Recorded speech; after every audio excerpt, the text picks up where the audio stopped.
ओम शांति आजिर एही विशेष आलोचनाकू समस्तंकू स्वागत।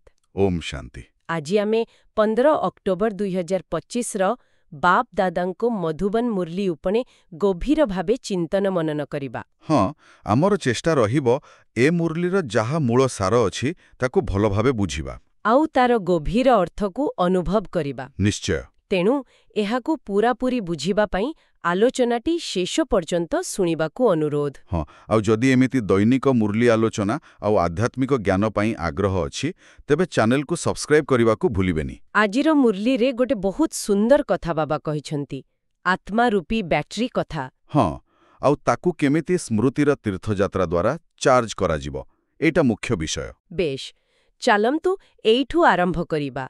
मुरलीर मुख्य सार कोण कहुछि? बाबा कहउछंती मधुर संतान माने 84 जन्मर चक्र रे आसी आत्मारूपी बैटरी डल बा निस्तेज हो जाइछि। एबे स्मृतिर तीर्थयात्रा रे रही एहाकू पूरा चार्ज कर। ए बैटरी उपमाटी बहुत गभीर। सतरे एहाकू टिके बुझे कहिबे कि? देखंतु, आत्मा को गोटे बैटरी सहित तुलना करा जाइछि। जेमिति गोटे गाड़ीर बैटरी बारंबार चाली चाली व्यवहार हे दुर्बल हो जाए ना, हाँ। सेमिति आम आत्मा भी ए 5000 वर्षर यात्रा 84 जन्म भितरे तार जो मूल शक्ति थिला शतप्रधान अवस्था सेटा धीरे धीरे कमी कमी एबे प्राय डिस्चार्ज्ड। अच्छा। आउ एहाकू पुनी थरे संपूर्ण चार्ज करिबा पई कोन दरकार? सेई परमपिता परमात्मांकु स्मृति, जाहाकू बाबा कहउचंती स्मृतिर तीर्थयात्रा। किंतु बाबा एहा भी कहउचंती जे सबु संतानंक पई ए चार्जिंग समान भावे सहज नुहे। किछि संतानंकु से अति भाग्यशाली कहउचंती। काहेकि सेमिति? हाँ, एटा भी गुरुत्वपूर्ण। बाबा सेई मानंको अधिक भाग्यशाली कहउचंती जो मानंकर जीवन रे जटिलता कम, माने जो माने बेसी बंधन रे नाहंती, बंधन मुक्त। ओहो। कारण सेमानंको पई मनकू बाबंका आड़कू नेबा, स्मृति रे रहिबा टिके सहज। फलरे सेमाने निज बैटरी को शीघ्र पूरा चार्ज करि परिबे। बुझिली। किंतु एठी आउ गोटे कथा भी अछि। बाबा सतर्क कराउछंती, खाली ज्ञान शुणई देले होबानी। हाँ। जदि जोगो बा स्मृति नाही तेबे से ज्ञानर तीर ठीक जगह बाजिब नाही, काम करिबनी। अर्थात कथनी आउ करणी सेथिरे फरक रहिले। हाँ, फरक रहिले निजको ही कष्ट हेबो। जेमिति मुरली रे कुहा जाइछि अंतरात्मा दंशन करे। जदि आमे कहुचे गोटे कथा किंतु निजे से अवस्थारे नाहू, से अभ्यास करूनु, ताले भितरे गोटे द्वंद्व लागि रहे। सेतिपई जोग उपरे एते गुरुत्व। आउ एही जोग बा स्मृतिर केंद्र रे अछंती सेही परमपिता परमात्मा। मुरली रे ईश्वरंकर परिचय बहुत स्पष्ट भावे दिया जाइछि नुए कि? एकदम स्पष्ट। आजिकाली जेते भ्रांति अछि एहा दूर करे। बाबा दृढ़ भावे कहउछंती केवल निराकार ज्योतिबिंदु स्वरूप शिव ही एकमात्र ईश्वर, भगवान आमर असीमित पिता। कौनसी भी मनीष शरीरधारी से जेते बड़ महात्मा हुअंतु, एमिति कि तांको ना जदि शिव भी थाए से ईश्वर नुहंती। अच्छा। सेहीपरि आमे जेउ देवी देवतांकु पूजा करूछु ब्रह्मा विष्णु शंकर, सेमाने भी ईश्वर नुहंती। सेमाने होचंती ईश्वरंकर रचना, सूक्ष्म शरीरधारी। हाँ। ईश्वर बा शिव बाबा हेउछंती सर्वोच्च। तांको स्थान सबुठु उपरे परमधामरे। आमे सबु आत्मा माने बेरी सेइठी तांको सांगरे रहू। एई परिचय ठीक भावे बुझिले ही सठिक स्मृति हेबो। तेबे पुणी सेई बैटरी कथा को फेरिबा। जदि आत्मा 84 जन्मरे एते दुर्बल हेई जाइछि, बुद्धि पत्थर परी हेई जाइछि कोहा जाउछि, तेबे एहाकू चार्ज करिबा पई केमितिका शक्ति दरकार? हाँ, बाबा ता भी कहउछंती जेमते गाड़ी बैटरी पई बिजुली शक्ति दरकार, आम आत्मा पई दरकार सर्वशक्तिमान पितांको स्मृतिर शक्ति, माने जोगर शक्ति। हाँ, जोगर शक्ति। पिता हेउछंती ऑल माइटी अथॉरिटी। तांको सहित मन बुद्धिर संजोग एटा ही हेउची चार्जिंग प्रक्रिया। ए संजोग द्वारा आत्मा तारो जो मूल गुण आउ शक्ति हरई देइछि, शांति पवित्रता प्रेम आनंद, से सबु पुणी पाए। जेमिथि मिसा सुनारू पुणी खांटी सुना हेबा परी। एकदम। बादा कहउछंती आमे एबे अलॉयड गोल्ड परी हेई जाइछु, मिश्रण आसी जाइछि, शक्ति पूरा सरी जाइछि। स्मृति द्वारा ही आमे पुणी 24 कैरेट शुद्ध सोना माने शत प्रधान फर्स्ट क्लास आत्मा हेई परिबा। एथिरु तो पूरा स्पष्ट हेउछि जे खाली ज्ञानर पॉइंट मने रखिदेले बा कहिदेले हबनी, अभ्यास आउ अनुभूति ही मुख्य। निश्चित। मुरली रे गोटे कड़ा उदाहरण भी दिया जाइछि, कुकुड़ा बळी। ହଁ ସେଇଟା କ'ଣ? ଯେଉଁମାନେ କେବଳ ଜ୍ଞାନ କୁହନ୍ତି, ବଖାଣନ୍ତି, ନିଜ ଅନୁଭବକୁ ବହୁତ ଚମତ୍କାର ଭାବେ ବର୍ଣ୍ଣନା କରନ୍ତି, କିନ୍ତୁ ନିଜେ ସେ ସ୍ଥିତିରେ ନଥାନ୍ତି। ବାବା କହୁଛନ୍ତି ଏମିତି କଲେ ଅନ୍ତରାତ୍ମା ଦଂଶନ କରେ। ବୁଝିଲି। ତେଣୁ ମୂଳ କଥା ହେଲା ଯୋଗରେ ରହିବା, ସ୍ମୃତିର ଅଭ୍ୟାସ କରି ନିଜକୁ ପବିତ୍ର କରିବା। ସେହି ପବିତ୍ରତାର ଶକ୍ତିରେ ହିଁ ବ୍ୟାଟେରୀ ପ୍ରକୃତରେ ଚାର୍ଜ ହେବ। ଆଉ ଭକ୍ତି ମାର୍ଗ ଆଉ ଜ୍ଞାନ ମାର୍ଗ ବିଷୟରେ ବି କିଛି କୁହାଯାଇଛି। ହଁ, ବାବା ମନେ ପକାଇ ଦେଉଛନ୍ତି ଯେ ଭକ୍ତି ବି ଯେତେବେଳେ ଆରମ୍ଭ ହୋଇଥିଲା, ପ୍ରଥମେ ଏକ ଶିବଙ୍କର ହିଁ ପୂଜା ହେଉଥିଲା। ସେଇଟା ସତପ୍ରଧାନ ଭକ୍ତି ଥିଲା। ଆଚ୍ଛା। କିନ୍ତୁ ଧୀରେ ଧୀରେ ସମୟକ୍ରମେ ସେଇଟା ବି ସତରୁ ରଜ, ରଜରୁ ତମ ହେଇଗଲା। ଆଉ ଏବେ ତ ଅନେକ ଦେବୀ ଦେବତାଙ୍କର ପୂଜା ତମ ପ୍ରଧାନ ହେଇଯାଇଛି। ବର୍ତ୍ତମାନ ସଙ୍ଗମ ଯୁଗରେ ପିତା ଆସି ପୁଣି ସେଇ ଏକଙ୍କୁ ସ୍ମରଣ କରି ସତପ୍ରଧାନ ହେବାର ଜ୍ଞାନ ଆଉ ରାସ୍ତା ଦେଖୁଛନ୍ତି। ଏଠି ବ୍ରହ୍ମା, ବିଷ୍ଣୁ, ଶଙ୍କରଙ୍କୁ ବି ସ୍ମରଣ କରିବାର ନାହିଁ। କାରଣ ସେମାନେ ରଚନା। ହଁ, ରଚୟିତା ନୁହନ୍ତି। କେବଳ ପରମ ପିତା ଶିବ, ଯିଏ ଆମକୁ ପତିତର ପାବନ କରନ୍ତି, ତାଙ୍କୁ ହିଁ ସ୍ମରଣ କରିବାର ଅଛି। ଏ ଯୋଉ ପାବନ ହେବା କଥା କହିଲେ, ଏଥିରେ ପବିତ୍ରତା, ବିଶେଷ କରି ଦୃଷ୍ଟିର ପବିତ୍ରତା, ଏହା ଉପରେ ମୁରଲୀରେ ବହୁତ ଜୋର ଦିଆଯାଇଛି। ବହୁତ ଜୋର। ଆଉ ଏହା ବହୁତ ପ୍ରାକ୍ଟିକାଲ କଥା। ବାବା କହୁଛନ୍ତି ନିଜକୁ ଯାଞ୍ଚ କର। ମାୟା ଠକୁନି ତ? ଆଖିରେ କିଛି ଭୁଲ ଦୃଷ୍ଟି ଆସୁନି ତ? ମନରେ କିଛି ଖରାପ ସଂକଳ୍ପ ଆସୁନି ତ? ହଁ, ଏହା ତ ନିରନ୍ତର ଯାଞ୍ଚ କରିବା କଥା। ଏକଦମ। କାରଣ ଆମେ ଏବେ କିଏ? ପ୍ରଜାପିତା ବ୍ରହ୍ମାଙ୍କର ସନ୍ତାନ, ମାନେ ପରସ୍ପର ଭାଇ ଭଉଣୀ। ଏଇ ସ୍ମୃତି ଯଦି ପକ୍କା ରହେ, ତେବେ କୁଦୃଷ୍ଟି ଆସିବ କେମିତି? ଠିକ୍। ଏଇଟା କିଛି ବାହାରର ନିୟମ ନୁହେଁ, ଏଇଟା ଭିତରର ସ୍ଥିତି। ବାବା କହୁଛନ୍ତି ଏ ମୋର ମଧୁର ଭଉଣୀ, ଏ ମୋର ମଧୁର ଭାଇ, ଏମିତି ଶୁଦ୍ଧ ଭାବନା। ଆମର ଯୋଉ ରକ୍ତ ସମ୍ବନ୍ଧର ମୋହ ଥାଏ, ସେଇଟାକୁ ଏଇ ଆଧ୍ୟାତ୍ମିକ ସ୍ନେହରେ ବଦଳାଇବାକୁ ପୁରୁଷାର୍ଥ କରିବାକୁ ପଡ଼ିବ। ଏହାର ସହଜ ଉପାୟ କ'ଣ? ସବୁଠୁ ସହଜ ଉପାୟ ହେଲା ନିଜକୁ ଆତ୍ମା ଭାବିବା, ଦେହ ନୁହେଁ। ଆଉ ପରମ ପିତାଙ୍କୁ ସ୍ମରଣ କରିବା। ଆଖିକୁ ବାବା ବହୁତ ଧୋକାବାଜ କହିଛନ୍ତି। ହଁ, ସେଇଟା କୁହାଯାଇଛି। କାରଣ ସେଇଟା ବାରମ୍ବାର ଦେହ ଆଡ଼କୁ, ଦେହର ସମ୍ବନ୍ଧ ଆଡ଼କୁ ଟାଣିନିଏ। ତାକୁ ବଦଳାଇବାକୁ ପଡ଼ିବ। ଆଉ ସତ୍ୟତା ବିଷୟରେ ବି କିଛି ଅଛି? ହଁ, ସତ୍ୟତା ତ ବହୁତ ଜରୁରୀ।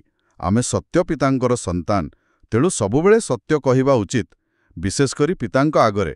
ଯଦି କିଛି ଲୁଚେଇଲେ ବା ମିଛ କହିଲେ, ତେବେ ବାବା କହୁଛନ୍ତି 100 ଗୁଣ ପାପ ଲାଗିବ। କାରଣ ଏହା ଧର୍ମରାଜଙ୍କର ଦରବାର। ତେଣୁ ସତ କହିଦେଲା ହାଲକା ହେଇଯିବ। ସତ୍ୟତା ହିଁ ପବିତ୍ରତାର ମୂଳ। ଆଚ୍ଛା, ଆଉ ମାଳା ଜପିବା କଥା ବି ମୁରଲୀରେ ଆସିଛି। ତାର କିଛି ବିଶେଷ ମହତ୍ତ୍ୱ ଅଛି କି? ହଁ, ଯୋଉ 108 ମାଳା ବା ବିଜୟ ମାଳା ଆମେ ଦେଖୁ, ବାବା ତାର ରହସ୍ୟ କହୁଛନ୍ତି। ସେ ମାଳାର ଯୋଉ ଶୀର୍ଷରେ ଗୋଟେ ଫୁଲ ବା ମେରୁ ଥାଏ, ହଁ, ଟାସଲ ପରି। ହଁ, ସେଇଟା ହେଉଛନ୍ତି ନିଜେ ନିରାକାର ଶିବ ବାବା। ସେ ହେଉଛନ୍ତି ଶୀର୍ଷରେ। ତା ତଳକୁ ଯୋଉ ଯୁଗଳ ଦାନା, ସେ ହେଲେ ବ୍ରହ୍ମା ସରସ୍ୱତୀ, ଆଦିଦେବ ଓ ଆଦିଦେବୀ। ତାପରେ ଆସିଲେ ଅଷ୍ଟଦେବତା। ଓହୋ, ଏମିତି। ଏଥିରୁ କ'ଣ ଜଣାପଡ଼ୁଛି? ଯେ ସମସ୍ତେ, ଏପରିକି ବ୍ରହ୍ମା ସରସ୍ୱତୀ ବି ସେଇ ଏକ ନିରାକାର ପିତାଙ୍କୁ ହିଁ ସ୍ମରଣ କରନ୍ତି। ଆଉ ତାଙ୍କୁ ସ୍ମରଣ କରି କରି ହିଁ ସେମାନେ ଏତେ ଉଚ୍ଚ ପଦ ପାଆନ୍ତି। ମାନେ ତାଙ୍କୁ ସ୍ମରଣ କରି ଆମେ ବି ଉଚ୍ଚପଦ ପାଇପାରିବା। ନିଶ୍ଚୟ। ବିଶେଷ କରି ସ୍ୱର୍ଗର ମହାରାଣୀ ବା ମହାରାଜା, ଅର୍ଥାତ୍ ଲକ୍ଷ୍ମୀନାରାୟଣ ପଦ। ସାଧାରଣ ନରନାରୀରୁ ଲକ୍ଷ୍ମୀନାରାୟଣ ହେବା, ସୂର୍ଯ୍ୟବଂଶୀ ରାଜାରାଣୀ ହେବା, ଏଇଟା ହେଉଛି ଲକ୍ଷ୍ୟ। ବାଃ। ଆଉ ଆମକୁ ମୁରଲୀରେ ଶିବଶକ୍ତି ସେନା ବୋଲି ବି କୁହାଯାଇଛି। ଏ ସେନାର କାମ କ'ଣ? ଶିବଶକ୍ତି ସେନା ମାନେ ଆମେ ଶିବବାବାଙ୍କର ଶକ୍ତିରେ ଶକ୍ତିଶାଳୀ ହୋଇଥିବା ସନ୍ତାନ। ତେଣୁ ଆମ କାମ ହେଲା ସିଂହୀ ଭଳି ନିର୍ଭୟ ହୋଇ ବାବାଙ୍କର ସତ୍ୟଜ୍ଞାନ ସମସ୍ତଙ୍କୁ ଦେବା। ଗର୍ଜନ କରିବାକୁ ହେବ। ହଁ, ଜ୍ଞାନର ଗର୍ଜନ। କିନ୍ତୁ ସେଥିପାଇଁ ନିଜର ଭିତରର ସ୍ଥିତି ମଜବୁତ ଦରକାର। ଆମେ କେଉଁ ସ୍ଥିତିରେ ଅଛୁ, କେତେ ପୁରୁଷାର୍ଥ କରୁଛୁ, ସେ ବିଷୟରେ ସଚ୍ଚା ହୋଇ ବାବାଙ୍କୁ ଜଣେଇବା ଦରକାର। କାହିଁକି? କାରଣ ମାୟା ଅଛି, 5 ବିକାର, ସେ ବହୁତ ଶକ୍ତିଶାଳୀ। ଆଉ ସେ ସବୁବେଳେ ଶକ୍ତିଶାଳୀ ଯୋଦ୍ଧାଙ୍କ ସହିତ ହିଁ ବେଶୀ ଲଢ଼େଇ କରେ। ତେଣୁ ନିଜ ଯୋଗର ଚାର୍ଟ ରଖିବା, ସତ୍ୟତା ରଖିବା, ଏସବୁ ବହୁତ ଜରୁରୀ। ଆଉ ସେବାରେ କିଛି ବିଶେଷ ଦିଗ ଉପରେ ଗୁରୁତ୍ୱ ଦିଆଯାଇଛି କି? ହଁ, ଗୋଟେ ବହୁତ ଗୁରୁତ୍ୱପୂର୍ଣ୍ଣ କଥା ବାବା କହିଛନ୍ତି।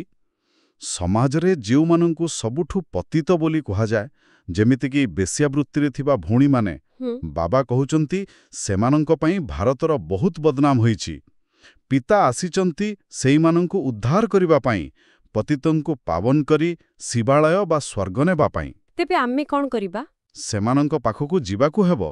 ବହୁତ ସ୍ନେହରେ, ସମ୍ମାନର ସହ ବୁଝେଇବାକୁ ହେବ, କହିବାକୁ ହେବ, ଦେଖନ୍ତୁ ଏଇଟା ଆପଣଙ୍କର ଶେଷ ଜନ୍ମ।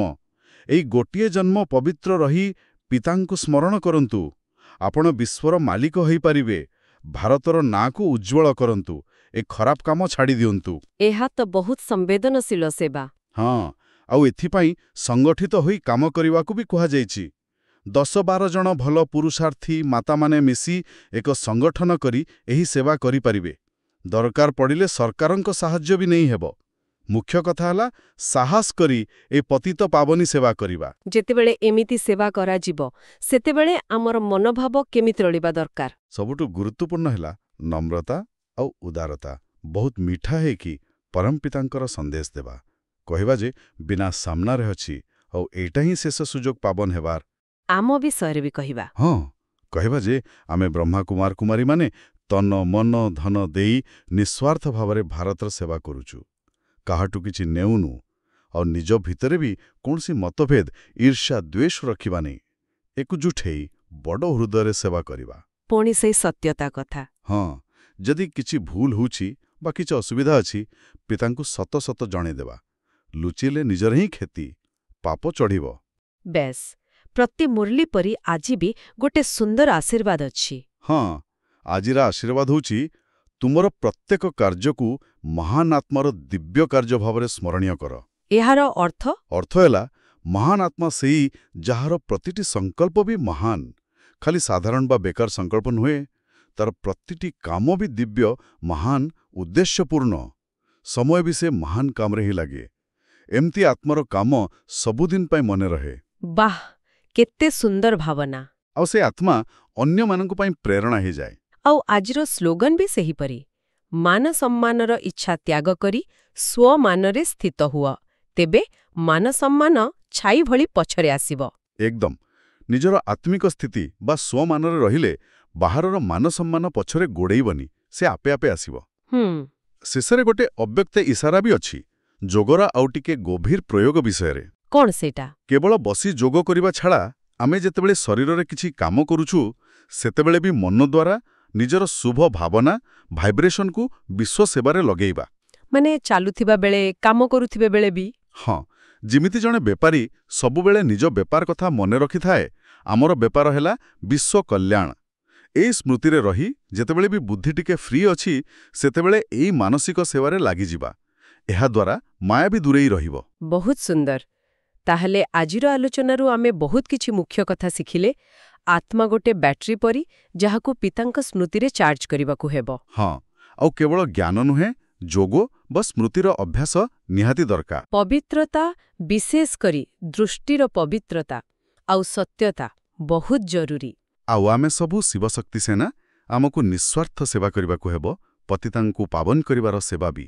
ଆଉ ଆମର ଲକ୍ଷ୍ୟ ହେଉଛି ନିଜର ପ୍ରତିଟି କାମକୁ ମହାନ କରି ଏକ ମହାନ ଆତ୍ମା ହେବା। ବେଶ୍, ଏବେ ଶ୍ରୋତାମାନଙ୍କ ପାଇଁ ଗୋଟେ ଚିନ୍ତନ ପାଇଁ ପ୍ରଶ୍ନ ଛାଡ଼ିଯିବା। କୁହନ୍ତୁ। ଏଇ ଯୋଉ ଅଭ୍ୟକ୍ତ ଇସାରା କଥା ଆମେ କହିଲେ, ଆମେ ଆମର ଦୈନନ୍ଦିନ କାମ ଭିତରେ ବ୍ୟସ୍ତ ରହିକି ବି କେମିତି ସଚେତନ ଭାବରେ ନିଜ ମନର ଶକ୍ତି, ନିଜ ଶୁଭ ଭାବନାକୁ ପୁରା ଦୁନିଆର ସେବାରେ ଲଗେଇ ପାରିବା, ତାର କିଛି ପ୍ରାକ୍ଟିକାଲ ଉପାୟ କ'ଣ ହେଇପାରେ, ଏହା ଉପରେ ଟିକେ ଭାବିବେ। ନିଶ୍ଚୟ।